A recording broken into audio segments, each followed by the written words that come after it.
সংগ্রামী অভিনন্দন জানিয়ে আমি আমার বক্তব্য শেষ করছি।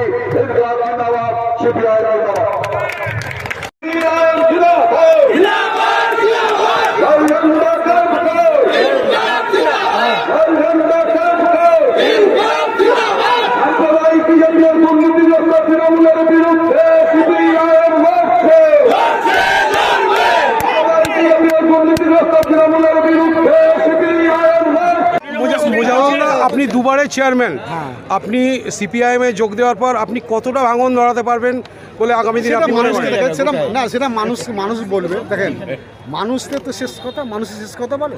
সে তো মানুষের কাছে যাব, মানুষের কথা বলবো। হ্যাঁ, তো মানুষ সেটা রায় দিবে, মানুষ যেটা অ্যাকসেপ্ট করবে, গ্রহণ করবে, সেটাই ফাইনাল। আজকে 1,500 মানুষ নিয়ে আপনি জয়েন করলেন, আগামী দিনে আরো কতটা ভাঙন হতে পারে বলে আপনি মনে করেন? আমরা চেষ্টা করে যাচ্ছি, হ্যাঁ, আমার এফোর্ট করে যাচ্ছি।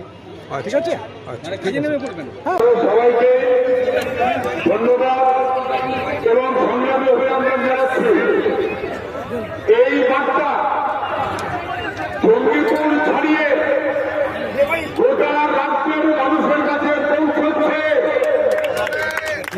জাহাজ উঠছে, তৃণমূলের জাহাজ উঠছে, তৃণমূলের জাহাজ ধরে রেখেছিল বিজেপিকে। মোদীজির জাহাজ বেশি দিন টিকবে না। জায়গায় জায়গায় তৃণমূলের যারা কাজ করতেন তারা বুঝে গেছেন রাজ্যত তৃণমূল মানে অসভ্যের দল, লুটেরাদের দল, মানুষের কাজ করে দল নয়। আমাকে এই মঞ্চ থেকে লাল সালাম জানাচ্ছি, লাল সালাম জানাচ্ছি। কমরেড বজরুল্লাহ সিপিআইএমের পুরনো কর্মী, যে কোনো কারণেই হোক একটা সময় তৃণমূলের সঙ্গে তাকে যেতে হয়েছিল। মিউনিসিপ্যালিটির চেয়ারম্যান, কিন্তু এসব লোক তো বেশিদিন তৃণমূলে থাকতে পারে না। তাদের বেচার মতো তৃণমূলের সরকার থাকার আমলে তিনি ঘোষণা করেছেন তৃণমূল করে দুর্বৃত্তের দল, সাম্প্রদায়িক শক্তিকে সাহায্য করার দল। তিনি তৃণমূলের সঙ্গে সংসদ ছিন্ন করেছেন। লাল ঝান্ডা তার ভোটটাকে উঁচুতে তুলে ধরার ব্যবস্থা করেছেন। আমরা সবাই তাকে অভিনন্দন জানাচ্ছি। লাঞ্ছনা যায় 2022 সালের পর আমি বসেছিলাম। যাক, আমরা মানে ছোটো থেকে আমরা রাজনীতি করে আসছি। বসে থাকা মনে করলাম যে যাবে না, মানুষের জন্য কিছু কাজ করতে হবে। হ্যাঁ, তার পরিপ্রেক্ষিতে আমরা দেখলাম যে একমাত্র পথ হলো বামপন্থার পথ, সেই পথে আবার ফিরে।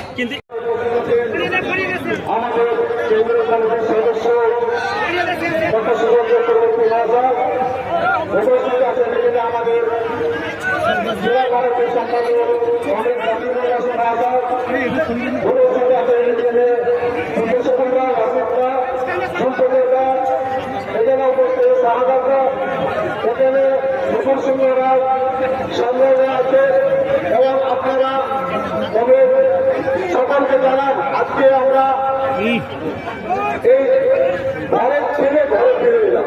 এটাও আগামী দিনে এই লড়াই থাকবে দুর্নীতির বিরুদ্ধে, এই লড়াই থাকবে মানুষকে আমরা যতটুকু পারবো, আমার পক্ষে যতটুকু সম্ভব, আমরা গরিব মানুষের জন্য, মেহনতি মানুষের জন্য, মধ্যবিত্ত মানুষের জন্য আমরা যাতে নাই পাল্টাতে লড়াই করে যাবো। এবং আপনাদেরকে বলবো, আর ভয় ভীতি কিছু না, আসুন লড়াই আপনারাও সামিল হন। আপনারা যদি লড়াই সামিল না হন, আপনারা তো ওনাকে ধরছে, কালকে আপনাকে ধরবে, তখন তার কারণ না। আমরা খুনিদের গুরুজনদের কাছে রসের লাঠি একের বোঝা আমরা সকলে এইটুকু কথা বলে সকলকে সংগ্রামী অভিনন্দন জানিয়ে আমার বক্তব্য শেষ করলাম। ধন্যবাদ। ভারতের তিনি গত কবছর ধরে তৃণমূলের চেহারা দেখে তৃণমূলের সঙ্গে থাকতে পারছিলেন না, খানিকটা চুপচাপ বসেছিলেন। তিনি আজকে তার সমস্ত বন্ধু বান্ধব সবাইকে নিয়ে প্রায় 1,500 কর্মী সহ আজকে আমাদের পার্টিতে যোগদান করেছেন এবং আমরা এটা ভালোভাবেই গ্রহণ করেছি। যদি মানুষটি পচা হতো আমরা 10 বার ভাবতাম, যদি মানুষটা তৃণমূলের নেচারের লোক হতো আমরা 10 বার ভাবতাম, কিন্তু সৎ স্বচ্ছ ভালো মানুষ যারা তাদের একমাত্র জায়গা কখনোই বিজেপি না, কখনোই তৃণমূল না, একমাত্র জায়গা যারা তার বিরোধী আছেন, বিশেষ করে